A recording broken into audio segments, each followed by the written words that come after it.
Good morning बच्चों।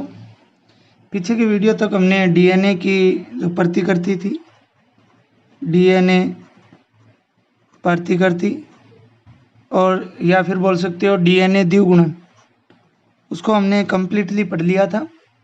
आज इस वीडियो के अंदर जो हमारा टॉपिक रहेगा, एक ही टॉपिक की बात करेंगे। आज वीडियो छोटा बनेगा। इसके अंदर बात करेंगे हम लोग अनुलेखन की। किसकी बात करेंगे? अनुलेखन की जो है वो बात करेंगे। अनुलेखन इंग्लिश में बोला जाता है इसको, अनुलेखन को ट्रांसक्रिप्शन। पहले भी मैं बता चुका हूं, ट्रांसक्रिप्शन।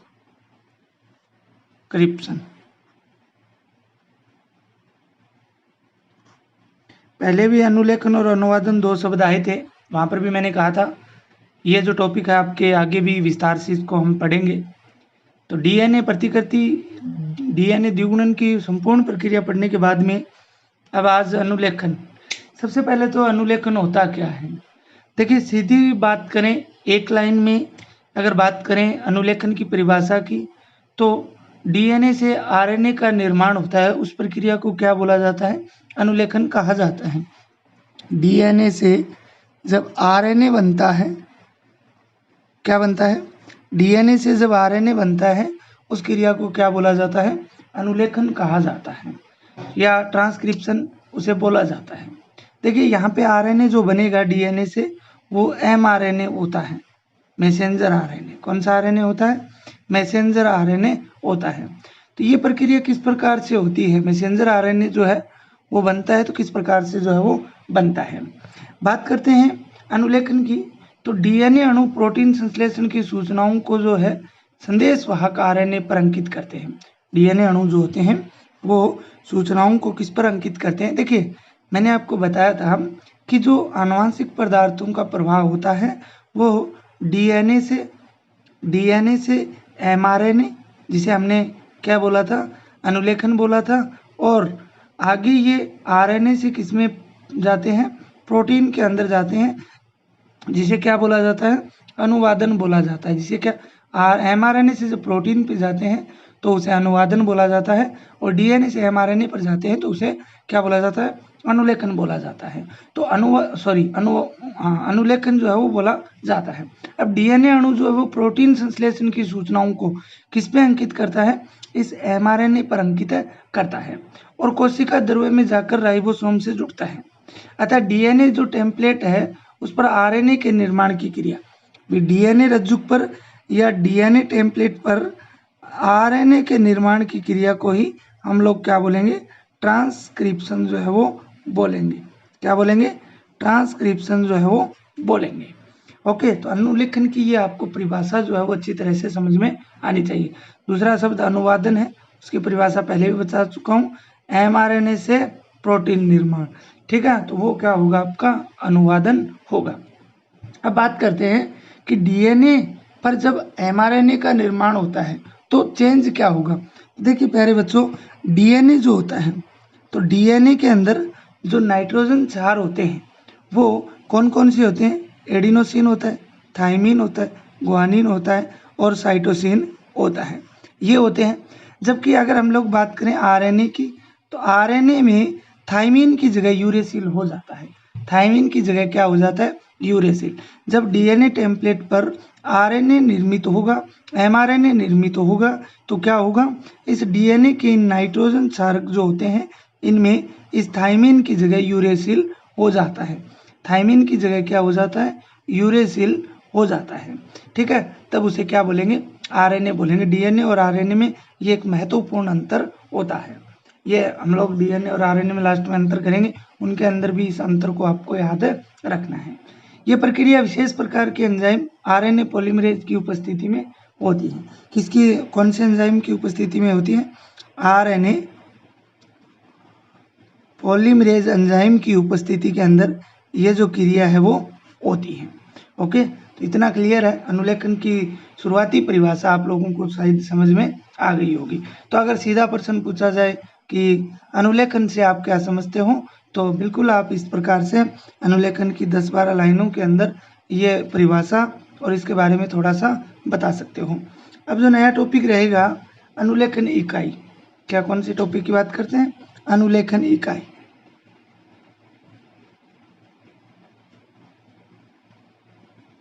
अनुलेखन इकाई, ट्रांसक्रिप्शन यूनिट। देखिए, ट्रांसक्रिप्शन यूनिट की बात करते हैं तो क्या होती है? अगर एक डीएनए खंड जो आरएनए के अणु को अनुलेखन करता है उसे क्या बोलेंगे? अनुलेखन इकाई बोला जाता है। देखिए परिभाषा आप देखिए, एक डीएनए खंड जो आरएनए के अणु का अनुलेखन करता है। ध्यान से सुनना, इस परिभाषा को मैं इसीलिए लिख रहा हूँ। एक डीएनए खंड जो आरएनए के अणु का अनुलेखन करता है या निर्मित करता है एमआरएनए को, उसे क्या बोला जाता है? ट्रांसक्रिप्शन यूनिट बोला जाता है। क्या बोला जाता है? ट्रांसक्रिप्शन यूनिट जो है वो बोला जाता है। Okay, clear? ठीक है। अनुलेखन इकाई किसे बोलेंगे? एक डीएनए खंड जो आरएनए के अणु का अनुलेखन करता है उसे ट्रांसक्रिप्शन यूनिट बोला जाता है। डीएनए में अनुलेखन इकाई के मुख्यतः 3 भाग होते हैं। कितने भाग होते हैं? 3 भाग होते हैं। और वो तीनों भाग कौन कौन से हैं वो देखिए आप। एक तो होता है उननायिक, दूसरा जो होता है वो होती है संरचनात्मक जीन। 3 नंबर अगर हम लोग बात करें तो वो होता है समापक। कौन होता है? समापक। उननायिक की बात करते हैं तो इसे इंग्लिश में प्रमोटर बोला जाता है। प्रमोटर अर्थात शुरुआत करने वाला। आरएनए के निर्माण, डीएनए से आरएनए निर्माण होता है, उसको क्या करने वाला? शुरुआत करने वाला। संरचनात्मक जीन को बोला जाता है स्ट्रक्चरल जीन। और एक होता है समापक जिसे टर्मिनेटर जो है वो बोला जाता है, अर्थात समाप्त करने वाला। अनुलेखन की क्रिया को क्या करने वाला? समाप्त करने वाला। क्या कहलाता है? समापक जो है वो कहलाता है। बात करते हैं तो देखिए, डीएनए निर्भर आरएनए पॉलीमरेज बहुलीकरण केवल एक दिशा की ओर उत्प्रेरित होता है। डीएनए निर्भर आरएनए पॉलीमरेज बहुलीकरण केवल एक दिशा, और वो दिशा होती है 5' से 3' की ओर उत्प्रेरित होती है। किस ओर उत्प्रेरित होती है? 5' से 3' की ओर उत्प्रेरित होती है। इसके अलावा आप देखिए कुछ महत्वपूर्ण बातें हम इसके अंदर पढ़ेंगे, अनुलेखन के अंदर, अनुलेखन इकाई के अंदर, कि रज्जुक जिसमें ध्रुवता 3' से 5' क्या होगी? ध्रुवता या ध्रुवणता क्या होगी? 3' से 5' होगी की ओर होती है। वो एक टेम्पलेट के रूप में कार्य करता है। किसके रूप में कार्य करता है? टेम्पलेट के रूप में जो है वो काम करता है। ठीक है। टेम्पलेट के रूप में काम करने के कारण इस 3' से 5' वाला जो शिरा होता है इसको क्या बोला जाएगा? इसको बोला जाएगा टेम्पलेट रज्जुक। क्या बोला जाएगा? टेम्पलेट रज्जुक जो है वो इसको कहा जाता है। कौन से को? देखिए मैं आपको लास्ट में डायग्राम बनाकर भी दिखाऊंगा। कौन से को बोला जाता है? 3' से 5' सिरे की ओर टेम्पलेट रज्जुक का काम करता है। इसके अलावा अगर बात करें 5' से, भाई दूसरा क्या रज्जुक जो होता है जिसमें ध्रुवता 5' से 3' होगी, क्या होगी? 5' से 3' होगी, वह अनुक्रम आरएनए के समान होते हैं। किसके समान होते हैं? आरएनए के समान होते हैं। किसके समान होते हैं? आरएनए के समान जो है वो होते हैं। इसके अलावा वह अनुलेखन प्रक्रिया के दौरान स्थानांतरित हो जाते हैं। किसके दौरान?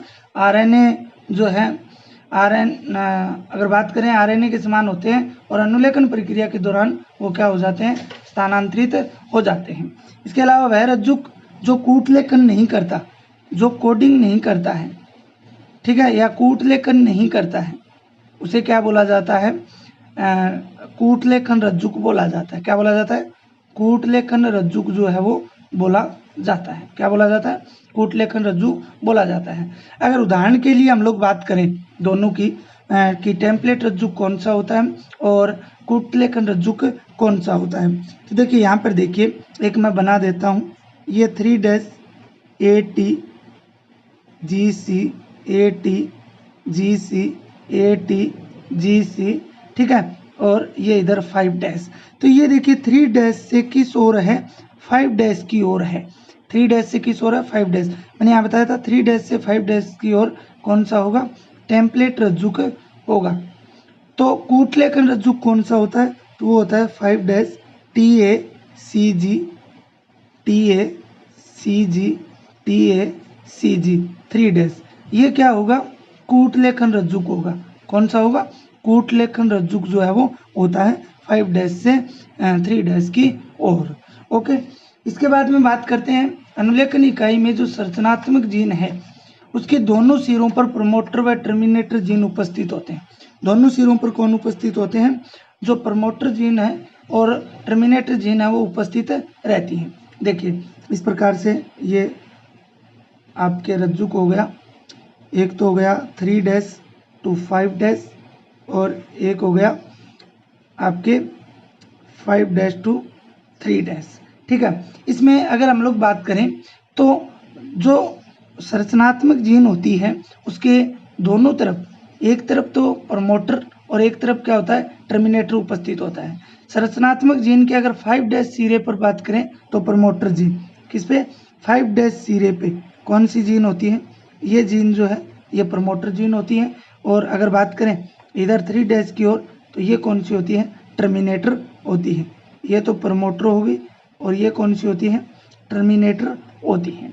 इसके अलावा बात करते हैं तो 5 डैश सिरे पर प्रमोटर जीन तथा 3 डैश सिरे पर समापन जीन होती है और इससे अनुलेखन प्रक्रम की समाप्ति का निर्धारण भी होता है। समापक से क्या हो जाएगा, अनुलेखन समाप्ति का निर्धारण भी होता है। इसके अलावा अनुनायक के प्रतिप्रवाह होता है 5 डैश से और अनुप्रवाह होता है 3 डैश की ओर। तो ये आपका प्रमोटर होगा। इस पे यहाँ पे अगर बात करें तो आरंभन स्थल होता है जहाँ से अनुलेखन की क्रिया क्या होती है, शुरुआत होती है। अनुलेखन क्रिया की क्या होती है, शुरुआत जो है वो होती है। इसके अलावा ये आपका 3 डैश से 5 डैश की ओर टेम्पलेट रज्जुक होगा, अभी यहाँ पे ये बनाया था। और ये आपके कौन सा होगा, कूटलेखन रज्जुक होगा 5 डैश से 3 डैश की ओर। इसके अलावा अगर बात करें तो ये आपके बीच में कौन स्थित है, स्ट्रक्चरल जीन जो है वो स्थित होती है। तो प्रमोटर जो होता है वो शुरू करने वाला, टर्मिनेटर समापन करने वाला और स्ट्रक्चरल जीन इसकी संरचना को निर्मित करती है। तो इस प्रकार से प्यारे बच्चों आज के लिए इतना ही, और बाकी जो कूटलेखन इकाई व जीन है उसकी बात हम आगे वाले वीडियो के अंदर करेंगे। आज के लिए इतना ही, धन्यवाद।